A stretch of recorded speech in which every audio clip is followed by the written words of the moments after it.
తోటలో అందమై ఈ గాలిలో గంధమై నా తోటలో చైత్రమై ఈ బాటనే నడచిరా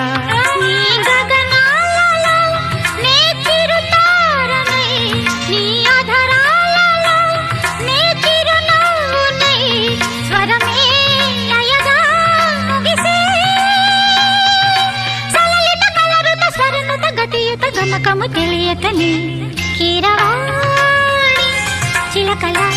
కలకల పాడలేదు వలపులే తెలుపగా ఇలా రాలిన పువ్వులు వెదజల్లిన తావుల అలికిడి ఎరుగని పిలుపుల అలిగిన మంజుల వాణి కీరవాణి చిలకల